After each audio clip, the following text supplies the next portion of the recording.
With your support, we can raise your voice globally. उन्होंने पगड़ी issue no बिल्कुल मतलब कि फ्रांस से राष्ट्रपति के सामने लेके आया ही नहीं है. With your support, we can address those issues that no other media talks about. जो हाल अकालियां ने बादल क्या ने इन्हां ने सिक्खी दिया ते बेड़ा गर्क कीता है. With your support, we can bring you breaking news from around the world. It's about consulting our allies and having a dialogue. These lessons, as I stated, was learned while working with our coalition partners. With your support, we can educate and inform everyone about who Sikhs are and connect our youth to Sikhi. And it's just, representative of a culture that's all about peace. Support your TV channel and help us take your voices to everyone around the world for every human rights issue. United Sikhs ਜਥੇਬੰਦੀ ਨੇ French ਅਤੇ European courts ਦੇ ਨਾਲ-ਨਾਲ United Nations Human Rights Committee ਦਾ ਦਰਵਾਜ਼ਾ ਵੀ ਖੜਕਾਇਆ. All of this is only possible with your generous donations. Continue your support to us and let's go further together. To donate today, please log on to our website www.tv84.tv and donate via PayPal on our website, or you can mail us your donations to TV84 36-01 37th Avenue, Long Island City, New York 11101.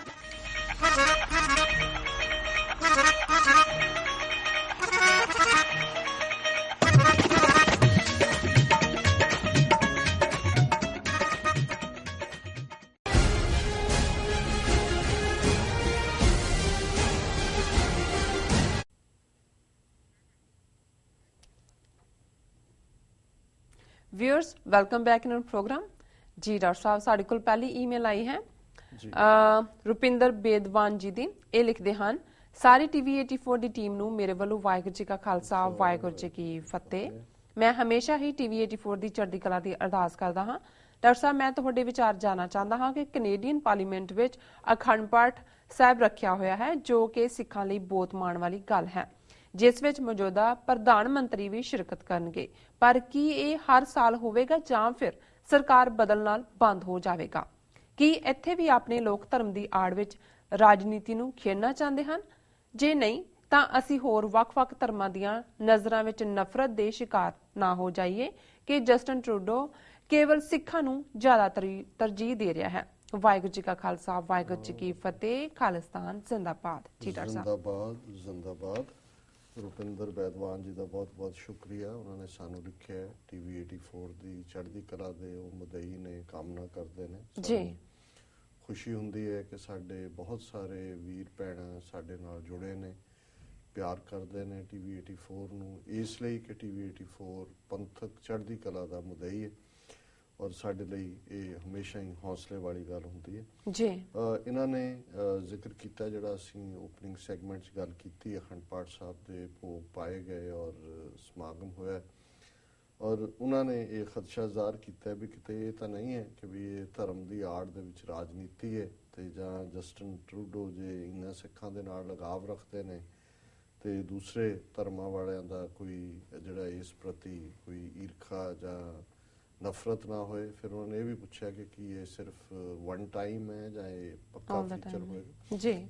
ਦੇਖੋ ਵਿਸਾਖੀ ਤਾਂ almost Canada ਦੇ ਵਿੱਚ ਹੁਣ ਉਸ ਪਾਸੇ ਵੱਲ ਜਾ ਰਹੇ ਹੈ ਕਿ ਇਹ ਫੈਡਰਲ ਹੌਲੀਡੇ ਹੋਏਗੀ। ਕੁਝ ਪ੍ਰੋਵਿੰਸਿਸ ਦੇ ਵਿੱਚ ਸ਼ਾਇਦ ਅਜੇ ਵੀ ਹੁੰਦੀ ਹੋਏ ਮੈਨੂੰ ਨਹੀਂ ਪਤਾ ਹੈ। ontario ਸਟੇਟ ਨੇ ਸਾਰੇ ਅਪ੍ਰੈਲ ਦੇ ਮਹੀਨੇ ਨੂੰ ਜਗਮੀਤ ਸਿੰਘ MPP ਦੇ ਐਫਰਟ ਨਾਲ ਜਦੋਂ ਇਹਨਾਂ ਦੀ NDP ਦੀ ਸਰਕਾਰ ਬਣੀ ਇਹਨਾਂ ਨੇ ਜਿਹੜਾ ਇਸ ਨੂੰ ਸਿੱਖ ਹੈਰੀਟੇਜ ਮੰਥ ਐਲਾਨਿਆ ਹੋਇਆ ਜੀ। ਔਰ ਸਿੱਖ ਹੈਰੀਟੇਜ ਮੰਥ ਦਾ ਮਤਲਬ ਹੈ ਕਿ ਇਸ ਪੀਰੀਅਡ 'ਚ ਐਗਜ਼ੀਬਿਸ਼ਨਸ ਲੱਗ ਰਹੀਆਂ ਨੇ। ਟੋਰਾਂਟੋ ਦੇ ਵਿੱਚ ਕੈਨੇਡੀਅਨ ਝੰਡੇ ਦੇ ਨਾਲ ਖਾਲਸੇ ਦਾ ਨਿਸ਼ਾਨ ਸਾਹਿਬ ਚਲਾਇਆ ਗਿਆ ਔਰ ਲਗਾਤਾਰਤਾ ਦੇ ਨਾਲ ਇਹ ਜਿਹੜਾ ਪਾਰਟ ਹੈ ਇਹ ਚੱਲ ਰਿਹਾ ਔਰ ਬ੍ਰਿਟਿਸ਼ ਕੋਲੰਬੀਆ ਦੇ ਵਿੱਚ ਵੀ ਇਸ ਕਿਸਮ ਦੀ ਮੰਗ ਹੈ ਔਰ ਹੁਣ ਜਦੋਂ ਕਿ ਇਹ ਫੀਚਰ ਕੈਨੇਡੀਅਨ ਪਾਰਲੀਮੈਂਟ ਔਰ ਇਹ ਨਹੀਂ ਹੈ ਵੀ ਪਹਿਲੀ ਵਾਰ ਇਹ ਹੋਇਆ। ਗੁਰਬਖਸ਼ ਸਿੰਘ ਮੱਲੀ ਦੇ ਵੇਲੇ ਵੀ ਜਦੋਂ ਲਿਬਰਲ ਪਾਰਟੀ ਦੀ ਸਰਕਾਰ ਰਹੀ ਉਦੋਂ ਇਹ ਸਮਾਗਮ ਹੁੰਦੇ ਰਹੇ ਪਰ ਇਸ ਵਾਰ ਕਿਉਂਕਿ ਜਿਸ ਅੰਦਾਜ਼ ਦੇ ਵਿੱਚ ਆਲਰੇਡੀ 4 ਮਿਨਿਸਟਰ ਨੇ ਔਰ ਜਿਹੜੀ ਹੈ ਉਹ ਪਾਰਟਿਸਿਪੇਸ਼ਨ ਹੋਈ ਹੈ ਸਾਰੀ ਕੈਬਨਿਟ ਦੀ, ਔਰ ਜਸਟਿਨ ਟਰੂਡੋ ਇਸ ਕਿਸਮ ਦੇ ਹਰਮਨ ਪਿਆਰੇ ਨੇ ਇਸ ਨੂੰ ਹੋਰ ਵੀ ਫਲਿਪ ਮਿਲਿਆ। ਔਰ ਉਹਨਾਂ ਦਾ ਜਿਹੜਾ ਹੈ ਖਾਸ ਤੌਰ ਤੇ ਕਾਮਾਗਾਟਾ ਮਾਰੂ ਲਈ ਮੁਆਫੀ ਮੰਗਣ ਦਾ ਐਲਾਨ ਇਸ ਮੌਕੇ ਤੇ ਇਹਨੇ ਹੋਰ ਵੀ ਇਸ ਨੂੰ ਵਰਦੀ ਬਣਾ ਦਿੱਤਾ। ਔਰ ਇੱਕ ਗੱਲ ਜਿਹੜੀ ਮੈਂ ਇੰਡੀਅਨ ਮੀਡੀਆ 'ਚ ਦੇਖਦਾ ਵੀ ਉਹਨਾਂ ਨੂੰ ਕਿੰਨੀ ਤਕਲੀਫ ਹੈ ਔਰ ਉਹਨਾਂ ਨੇ ਕਿੰਨੀ ਮਿਸ ਇਨਫੋਰਮੇਸ਼ਨ ਲਿਆਂਦੀ ਹੈ ਕਿ ਉਹ ਹੁਣ ਜਦੋਂ ਵੀ ਐਡਰੈਸ ਕਰਦੇ ਨੇ, ਜਦੋਂ ਉਹਨਾਂ ਨੇ ਕਾਮਾਗਾਟਾ ਮਾਰੂ ਦਾ ਵੀ ਜ਼ਿਕਰ ਕੀਤਾ ਤਾਂ ਉਹਨਾਂ ਨੇ ਸਿੱਖਾਂ ਦਾ ਜ਼ਿਕਰ ਕੀਤਾ, ਹਾਲਾਂਕਿ ਉਹਨਾਂ 'ਚ ਕੁਝ ਹਿੰਦੂ ਵੀ ਸਨ, ਥੋੜੇ ਬਹੁਤ ਮੁਸਲਮਾਨ ਵੀ ਸਨ। ਔਰ ਜਿਹੜੀ ਗੱਲ ਇਹਨਾਂ ਨੂੰ ਹੋਰ ਵੀ ਤਕਲੀਫ ਦਿੰਦੀ ਹੈ ਕਿ ਉਹ ਐਡਰੈਸ ਕਰਨ ਲੱਗੇ ਸਿੱਖ ਕੈਨੇਡੀਅਨ ਕਹਿੰਦੇ ਨੇ, ਇੰਡੋ ਕੈਨੇਡੀਅਨ ਨਹੀਂ ਕਹਿੰਦੇ।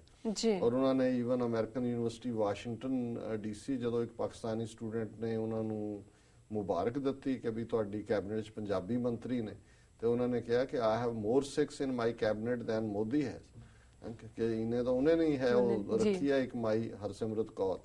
ਲੇਕਿਨ ਜਿਹੜਾ ਸਿੱਖ ਕੈਨੇਡੀਅਨ ਕਹਿਣਾ ਹੈ ਇਹ ਆਪਣੇ ਆਪ 'ਚ ਹੀ ਦੱਸਦਾ ਹੈ ਕਿ ਵੀ ਸਾਡੀ ਪਛਾਣ ਕੋਈ ਇੰਡੀਅਨ ਨਹੀਂ ਹੈਗੀ, ਅਸੀਂ ਕੋਈ ਇੰਡੋ ਕੈਨੇਡੀਅਨ ਨਹੀਂ ਹੈ। ਸੋ ਸਿੱਖ nation the as a nation ਪਹਿਲਾਂ ਹੀ ਪਛਾਣ ਹੈ ਔਰ ਇਸ ਦੇ ਨਾਲ ਇਹ ਮਜ਼ਬੂਤ ਹੋਈ ਹੈ। ਮੈਨੂੰ ਲੱਗਦਾ ਹੈ ਕਿ ਵੀ ਜਿੱਥੇ ਵਿਸਾਖੀ ਨੈਸ਼ਨਲ ਹੌਲੀਡੇ ਔਰ ਹੈਰੀਟੇਜ ਮੰਥ ਆਲਮੋਸਟ ਹਰ ਸਟੇਟ 'ਚ ਹੋਏਗਾ, ਕੈਨੇਡੀਅਨ ਪਾਰਲੀਮੈਂਟ ਦੇ ਵਿੱਚ ਵੀ ਇਸ ਦਿਨ ਦੇ ਉੱਤੇ ਐਜ਼ ਏ ਨੈਸ਼ਨਲ ਹੌਲੀਡੇ ਸਿੱਖਾਂ ਦੀ ਤਸੱਵਰ ਹੋਣ ਤੋਂ ਬਾਅਦ ਇਹ ਪਰਮਾਨੈਂਟ ਫੀਚਰ ਰਹੇਗਾ। ਘੱਟੋ ਘੱਟ ਜਿੰਨੀ ਦੇਰ ਲਿਬਰਲ ਪਾਰਟੀ ਦੀ ਸਰਕਾਰ ਹੈ, ਜੇ NDP ਆਂਦੀ ਹੈ ਪਾਵਰ, ਜਿੱਥੇ ਜਗਮੀਤ ਸਿੰਘ ਵਰਗੇ ਬੈਠੇ ਹੋਏ ਨੇ ਵੀਰ, ਔਰ ਹਾਰਪਰ ਨੇ ਵੀ ਇਸ ਪਾਰਟ ਨੂੰ ਕੰਟੀਨਿਊ ਰੱਖਿਆ ਸੀ ਕਿਸੇ ਨਾ ਕਿਸੇ ਤਰੀਕੇ ਨਾਲ।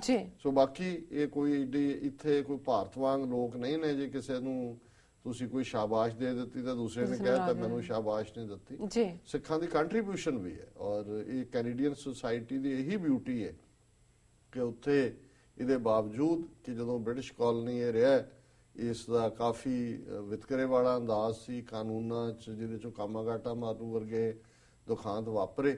ਲੇਕਿਨ ਅੱਜ ਈਵਨ ਅਮਰੀਕਾ 'ਚ ਹੁਣ ਚੱਲ ਰਿਹਾ, ਕਈਆਂ ਦਾ ਕਹਿਣਾ ਕਿ ਜੇ ਡੋਨਲਡ ਟਰੰਪ ਪ੍ਰੈਜ਼ੀਡੈਂਟ ਬਣ ਗਿਆ, ਅਮਰੀਕਨ ਕਹਿੰਦੇ ਨੇ ਗੋਰੇ, we leave America and live in Canada, ਵੀ ਅਸੀਂ ਫਿਰ ਇਸ ਮੁਲਕ 'ਚ ਨਹੀਂ ਰਹਿ ਸਕਾਂਗੇ, ਵੀ ਪ੍ਰੈਫਰ ਕੈਨੇਡਾ।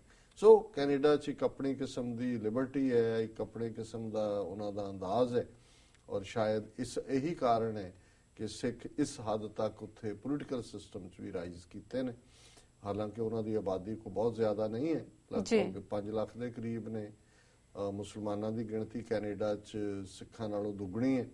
ਇਸੇ ਤਰੀਕੇ ਨਾਲ ਹਿੰਦੂ ਆਬਾਦੀ ਵੀ ਹੁਣ ਪਿਛਲੇ 10 ਸਾਲ 'ਚ ਕਾਫੀ ਆਏ ਨੇ, ਆਲਮੋਸਟ ਉਹ ਭਾਵੇਂ ਤਿੱਗਣੇ ਹੋਣਗੇ ਜੇ ਦੁੱਗਣੇ ਨਹੀਂ ਤਾਂ।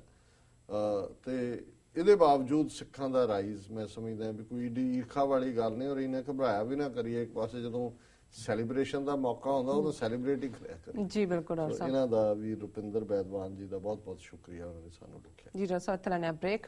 ਵਿਊਅਰਸ ਸਾਡੇ ਨਾਲ ਇਸ ਤਰ੍ਹਾਂ ਬਣੇ ਰਹੋ, ਮਿਲਦੇ ਹਾਂ ਆਫਟਰ ਦਿਸ ਸ਼ਾਰਟ ਬ੍ਰੇਕ।